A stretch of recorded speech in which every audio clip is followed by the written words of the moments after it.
Welcome back to another new video in SD Bio, Life with Life Science. Second এসএলএসটির next প্রক্রিয়ার জন্য একটা notification দিয়ে কাজ শুরু করলো। কি সেই প্রক্রিয়া কি রয়েছে সে বিষয়ে জানাবো। তার সাথে আমাদের রাজ্যে ওবিসি বিল কিন্তু ওবিসি নতুন আইনে পরিণত হলো। সেই নতুন আইনের প্যাঁচে কি সমস্যায় পড়তে চলেছে সেকেন্ড এসএলএসটির প্রক্রিয়া বা এসএসসি গ্রুপ সি গ্রুপ ডির প্রক্রিয়া, বা পুলিশ নিয়ে যে অনগোয়িং প্রসেস বা প্রাইমারির ইন্টারভিউ নিয়ে যে অনগোয়িং প্রসেস চলছে, বা আপকামিং যে আপার প্রাইমারি টেট হবে তাতে কি এর কোনো প্রভাব পড়বে সে বিষয়টা আলোচনা করব। এবং এই ওবিসি নতুন আইন বা বিল নিয়ে যে নতুন আইনে পরিণত হলো, এতে কি ওবিসির যারা মুসলিম রয়েছেন বা যারা বাদ পড়ে গেল তারা কি আর এর মধ্যে ইনক্লুড কোনোদিনই হবে না হওয়ার একটা চান্স রয়েছে, বা কবে হতে পারে সে বিষয়ে বলবো। এসএলএসটি কি 31 আগস্টের মধ্যে শেষ হবে, এই নিয়ে কিন্তু 2016 শিক্ষকরা আমার মেয়েকে মনে হয় সারা জীবন আছেন যে হয়তো 2016 ফেরাতে চাইছে সেরকম কিছু খবর বলা যায়, বা এই নিয়ে কিছু তথ্য রয়েছে সেই বিষয়টাও আমি বলবো। বা SSC group C group D কি ডিসেম্বর পর্যন্ত গড়াবে, 31 ডিসেম্বরের মধ্যে শেষ হবে, না 2027 পর্যন্ত চলে যেতে পারে। এর এসএসসির গ্রুপ সি গ্রুপ ডির গেজেট নোটিফিকেশানে কি রয়েছে ব্যাপারটা সেই বিষয়টা নিয়েও আলোচনা করব। এবং নেক্সট এসএলএসটি অর্থাৎ এসএলএসটি 3 নিয়ে কেন্দ্রীয় প্রতিরক্ষামন্ত্রী সুকান্ত মজুমদার মহাশয় তিনি কি বলেছেন সেই বিষয়টাও আজকে বলবো। তাই ভিডিওটা অবশ্যই শেষ পর্যন্ত দেখো, ভালো লাগলে লাইক করে বন্ধুদের শেয়ার করে দিও, চ্যানেলে নতুন হলে চ্যানেলটা সাবস্ক্রাইব করে নিও। প্রথমেই আসি এসএলএসটির সেকেন্ড এসএলএসটির অনগোয়িং প্রসেসের মধ্যে আবার একটা নোটিফিকেশান যেটা তোমরা দেখতে পাচ্ছ। সেই নোটিফিকেশান হচ্ছে মেডিকেল ভেরিফিকেশান নোটিফিকেশান, অর্থাৎ যাদের পিভিআর বা ভেরিফিকেশান মধ্যশিক্ষা পর্ষদের আন্ডারে হয়ে গেছে তাদের জয়েনিংয়ের জন্য মেডিকেল ভেরিফিকেশানের নোটিফিকেশান, কোথায় মেডিকেল ভেরিফিকেশান করাতে হবে কি সেই সমস্ত বৃত্তান্ত যাদের ক্ষেত্রে প্রয়োজন তারা এই ব্যাপারটা দেখে নেবে। তাই সবার জন্য আমি আর ডিটেলসে বলছি না। অর্থাৎ এসএসসি বা স্কুল সার্ভিস কমিশন বা রাজ্য সরকার চাইছে একাদশ দ্বাদশ প্রক্রিয়া, যেটা স্কুল সার্ভিস কমিশনের কাজ শেষ হয়ে গেছে সেই কাজটাকে কন্টিনিউ করতে বা সমাপ্ত করতে, এবং একাদশ দ্বাদশের ক্ষেত্রে যেভাবে এগোচ্ছে বা প্রক্রিয়াগুলো শুরু হলো তাতে বোঝা যাচ্ছে 31 আগস্টের মধ্যে একাদশ দ্বাদশ শেষ করবে। কিন্তু প্রশ্ন হচ্ছে নবম দশমটা নিয়ে, তাহলে নবম দশম কি 31 আগস্টের মধ্যে শেষ হবে না শেষ হবে না, সেই নিয়ে কিন্তু আমাদের যারা 2016 শিক্ষক তারা কিন্তু বিভিন্ন মতামত দিচ্ছেন। খুব দুঃখজনক ঘটনা, দুঃখজনক নিজের এক্সপিরিয়েন্স শেয়ার করছেন জীবনের। সেই ক্ষেত্রে কিন্তু 2016 সাল কি ফিরে আসবে, শিক্ষকদের ফেরানো হবে সে নিয়েও অনেকে আশা বেঁধে আছেন। কিন্তু আমার যা মনে হচ্ছে, আমার ধারণা থেকে আমি ব্যক্তিগতভাবে বলছি, এই সরকার 2016 ফেরানোর কোনো চেষ্টা করবে না, বা করাটা সম্ভবও এখন হবে না আইনগত দিক দিয়ে। তাই এরা কিন্তু রিক্রুটমেন্ট করবে, সেই আগের নোটিফিকেশান ধরেই রিক্রুটমেন্ট হবে, এবং সেই রিক্রুটমেন্টটা হয়তো নবম দশমে 31 আগস্টের মধ্যে কোনো মতেই সম্ভব নয়, হয়তো না সম্ভব নয়। তাই সুপ্রিম কোর্টের কাছে যাবে এরা সময় চাইতে, বা সময় নেবে হয়তো, সেই বিষয়টা আগে বলেছি, আজকে আর বলছি না। কিন্তু এখন যে প্রশ্নটা হচ্ছে যে ওবিসি নিয়ে কি তাহলে এটার সমস্যা হবে সেকেন্ড এসএলএসটি বা SSC group C group D? না, এটা এভাবে কিন্তু হয় না, সমস্যার কোনো হবে না। কারণ এই যে নতুন আইন হলো, এই নতুন আইন বলবৎ হবে এরপর থেকে। নতুন আইন আজকে লাগু হলো, মানে আজকে বলবৎ হলো, তার সেটা পাস্ট বা গত বছর 2025-এর নোটিফিকেশানে এফেক্ট পড়বে না। তাহলে কিন্তু 2010 সালের থেকে যতগুলো ওবিসি রিক্রুটমেন্ট হয়েছে সবগুলো বাতিল হয়ে যাবে, বা যতগুলো স্টুডেন্ট বিভিন্ন সে কলেজে হোক, ইউনিভার্সিটিতে হোক, বা এমবিবিএস বা মেডিকেল লাইনে যেখানে যা অ্যাডমিশান হয়েছে বা পড়েছে সেগুলো সব কিন্তু বাতিল হয়ে যাবে। হ্যাঁ, বাতিল হবে কোনগুলো?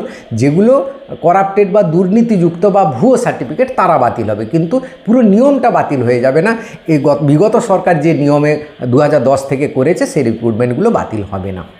অর্থাৎ 2025-এর যে রিক্রুটমেন্টের নোটিফিকেশান তাতে কিন্তু এর কোনো প্রভাব পড়বে না, এবং সেটা সেই 17% ধরে হবে, এটাই নিয়ম। কারণ সেই গেজেট নোটিফিকেশান রুলে সেইভাবেই এগিয়েছে, এবং একাদশ দ্বাদশের জয়েনিং প্রক্রিয়া শুরু হয়ে গেছে। সেক্ষেত্রে কিন্তু তাহলে পুরো ব্যাপারটা আবার তো এডিট হবে, মানে এডিট অপশান দিতে হবে ওবিসি এবি নিয়ে, তখন কিন্তু যে জয়েনিং প্রক্রিয়া সেটাকে স্থগিত করে দিত। কিন্তু যেহেতু একাদশ দ্বাদশের প্রক্রিয়া চলছে সেই নিয়মে, আগের নিয়মে 2025 পুলিশের যে নোটিফিকেশান গেছে সেই নিয়মে চলছে, তাহলে নবম দশম SSC group C group D police বা আপার প্রাইমারি টেট প্রাইমারির যে ইন্টারভিউ সমস্ত কিছু কিন্তু সেই প্রিভিয়াস নিয়ম অর্থাৎ আগের নিয়মে হবে এবং সেই 70% ধরা হবে। এ বিষয়ে কোনো চিন্তা করা, কোনো দ্বিধাদ্বন্দ্ব থাকার দরকার নেই, কারণ এই নিয়ে সোশ্যাল মিডিয়ায় নানা রকম ভুয়ো খবর ছড়াচ্ছে, যার ফলে তোমরা কিন্তু বিভ্রান্ত হচ্ছে। বিভ্রান্ত হওয়ার দরকার নেই, এটাই নিয়ম, এটাই হয় গেজেট নোটিফিকেশান ধরে। এখন এই সরকার বাদ করতে চাইলে তাহলে এতদিনে হয়তো বাদ করে দিত, একাদশ দ্বাদশটাকে এগোতো না, তার আগে স্টপ হয়ে থাকতো একাদশ দ্বাদশটা। এবার হচ্ছে কি ওবিসিতে কি নতুন জাতি অ্যাড হবে না?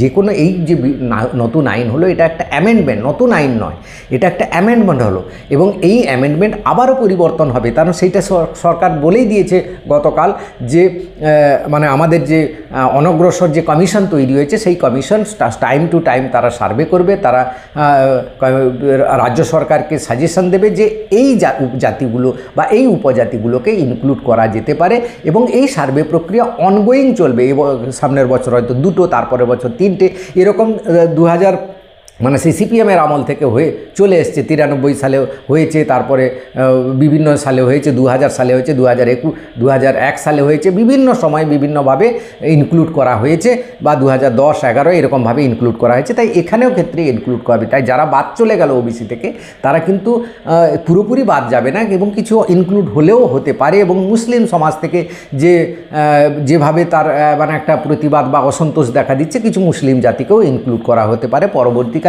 সেগুলো কেন্দ্রীয় সরকারের নিয়ম মেনে যেভাবে করা হবে উচিত সেভাবেই হবে, বিগত সরকারের মতো হবে না, এটা কিন্তু বোঝা যাচ্ছে এদের কাজকর্ম দেখে।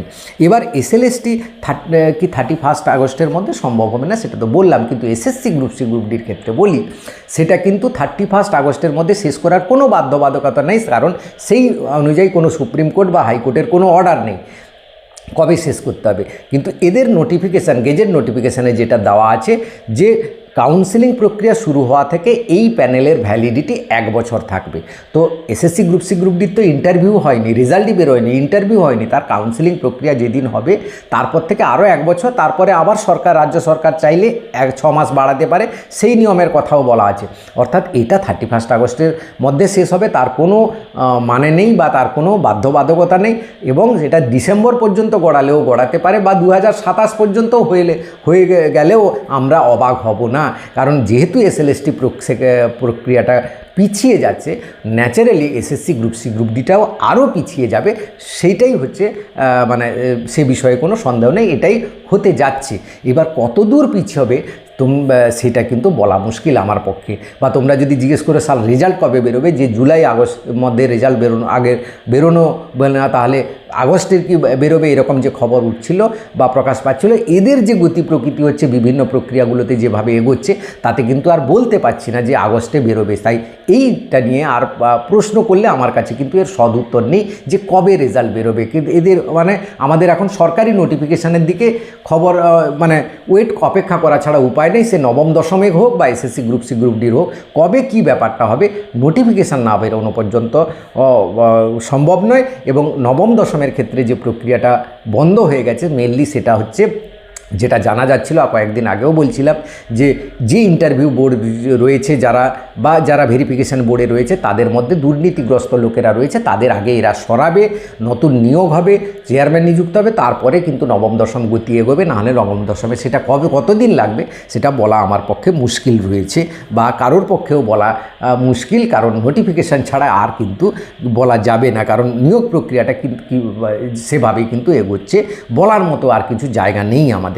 এবার নেক্সট এসএলএসটি নিয়ে সুকান্ত মজুমদার মহাশয় বলেছেন যে আমাদের প্রতি বছর হবে এসএলএসটি, এবং তিনিও বললেন, তা কেন্দ্রীয় মন্ত্রী বলছেন, রাজ্যপাল বলেছেন, এরপরেও যদি তোমরা বলো না হবে না তাহলে কিন্তু আর কিছু বলার নেই আমার। তো ইনিও বলছেন যে সে থার্ড এসএলএসটি হবে, তাহলে কি এটা যদি পিছিয়ে যায় তার আগে কি নোটিফিকেশান হবে? একদমই নয়। সেকেন্ড এসএলএসটি কমপ্লিট না হওয়া পর্যন্ত থার্ড এসএলএসটির নোটিফিকেশান হবে না। হ্যাঁ, কার নোটিফিকেশান হবে?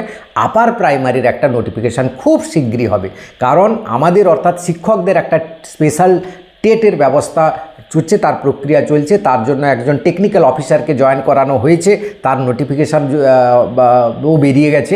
তো অর্থাৎ এই টেটের ব্যাপারটা কিন্তু নিয়ে এগোচ্ছে, অর্থাৎ আপার প্রাইমারি টেট খুব শীঘ্রই হবে এবং সেই আপার প্রাইমারি টেটে আবার ফ্রেশাররাও দিতে পারবে কিনা বা তাদের জন্য আলাদা নোটিফিকেশান হয় কিনা সেটাও ভেবে দেখার ব্যাপার।